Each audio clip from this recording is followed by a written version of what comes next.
Take a look at your smartphone for a second, or the laptop you're using to watch this. You see the sleek glass, the aluminum frame, and the vibrant display. But deep inside, there's something so small you can't even see it with the naked eye. Yet it has enough power to dictate the fate of the global economy. We're talking about semiconductors, or as most of us call them, chips. Now, you might be thinking it's just a piece of hardware, right? But here's the reality. In 2026, nothing in our lives moves without them. From your electric toothbrush and your coffee maker to the car in your driveway, and even the banking systems and national defense grids. If these chips stopped working tomorrow, our modern world would essentially reset to the Stone Age. This is why chips have become the new oil of the 21st century. But unlike oil, which you can pump out of the ground in dozens of countries, the world's most advanced chips are produced in only a handful of places on Earth. And that creates a massive, invisible bottleneck that controls everything. Think back to just a few years ago. Remember when you couldn't find a new car on the lot, or why PlayStation prices were skyrocketing? It wasn't because there wasn't enough steel or plastic. It was because the world ran out of these tiny silicon squares that cost maybe a few dollars to make. That was the moment the world realized we are all essentially hostages to a technology smaller than a fingernail. By the way, if you're finding this interesting and don't want to miss our deep dives into how the world really works, hit that subscribe button for more content. It really helps the channel out and keeps us going. So, what makes these things so special? It's the sheer mind-blowing complexity.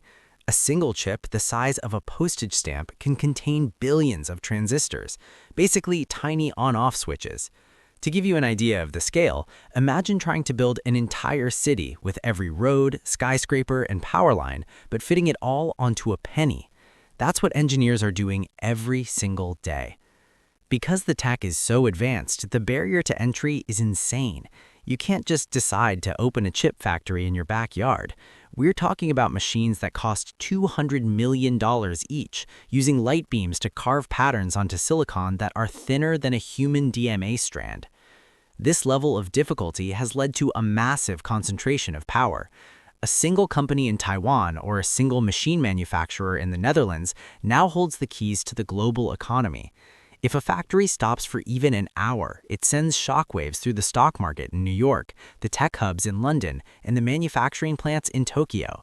We've moved past the era where power was measured by the size of your army or how much gold you had in a vault. Today, power is measured in nanometers. The smaller the chip, the bigger the influence. And as we speak, the world's superpowers are in a frantic, high-stakes race to see who can control the supply. This isn't just about faster iPhones anymore. It's about who gets to lead the future. Now, you might be wondering, if these chips are so valuable, why doesn't every country just build their own factories? If it's basically printing money, why isn't there a chip plant in every major city? Well, because building a modern chip factory or a fab is arguably the most difficult thing humans have ever attempted. It makes rocket science look like a weekend DIY project. First, let's talk about the cost.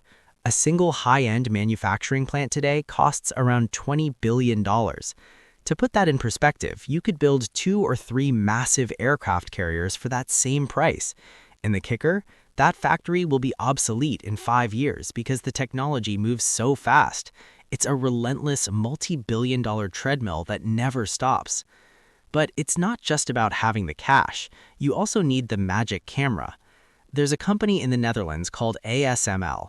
You've probably never heard of them, but they are arguably the most important company in the world right now. They have a total monopoly on a machine called an EUV lithography system. These machines are the only things on Earth capable of printing the most advanced chips.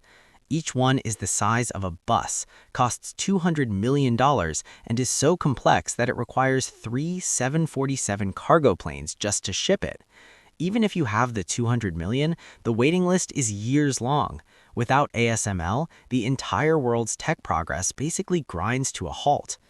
This brings us to the most delicate spot on the planet, specifically a company called TSMC. They are the foundry for the world. Whether it's the chip in your iPhone, the processor in your Tesla, or the AI chips used by ChatGPT, most of them are actually manufactured by TSMC. This has created what experts call the silicon shield. The idea is that Taiwan is so vital to the global economy that no one can afford for anything to happen to it. If those factories were ever damaged or shut down, the global economy wouldn't just slow down, it would collapse. We're talking about a global depression that would make 2008 look like a minor hiccup. This is why the US, China, and Europe are currently in a massive subsidy war. The US is pouring billions into bringing chip-making back to American soil through the CHIPS Act. China is spending even more to try and become self-sufficient so they aren't dependent on Western tech. But here's the problem. You can't just buy your way to the top. This industry relies on decades of tribal knowledge. It's about the thousands of engineers who know exactly how to calibrate a machine to a precision of a fraction of an atom. You can't download that experience, and you can't build it overnight. This creates a high-stakes game of king of the hill. The leaders, Samsung, TSMC, and Intel, are constantly running to stay ahead, while everyone else is trying to catch up. But the gap isn't closing, it's widening. And because these chips are now the brains of our military equipment, drones, and surveillance systems, the race isn't just about profit anymore. It's about national survival. If you control the chips, you control the AI. If you control the AI, you control the future of warfare, medicine, and energy. We've reached a point where the most powerful weapon in a country's arsenal isn't a nuclear missile. It's the ability to deny their rival the latest 3-nanometer chip. So we've talked about the silicon shield and why the world is so desperately chasing these tiny chips.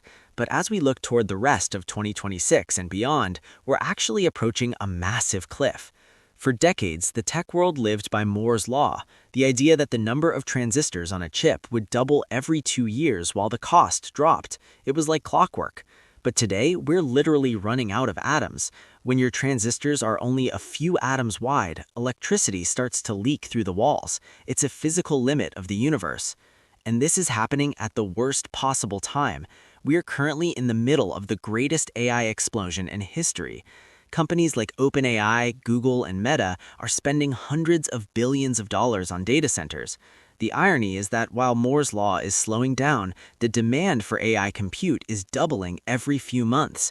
We're in a race where the runners are getting tired, but the track is getting longer and steeper. So what happens if this fragile supply chain actually snaps? If a major conflict or natural disaster hits the silicon heart of Asia in 2026, the global economy won't just experience a recession, it will experience a total tech drought. Your next phone might not come out for 5 years.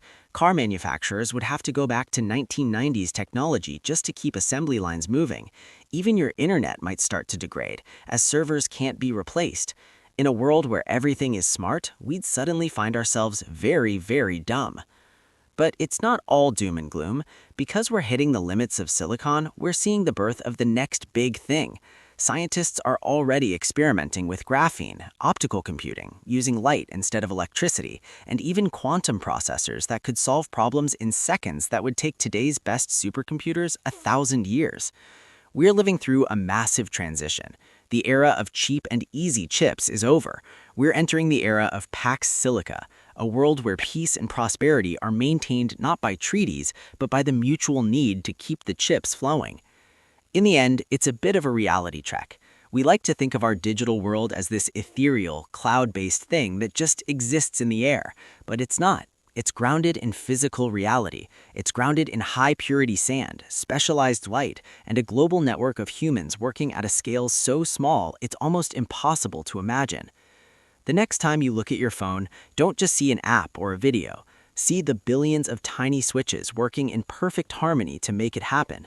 Because in 2026, those tiny chips aren't just parts of our economy, they are the economy, and whoever controls them controls the future. Thanks for watching. If you want to see more on how the chip war is specifically affecting the price of your next car or laptop, let me know in the comments. I'll see you in the next one.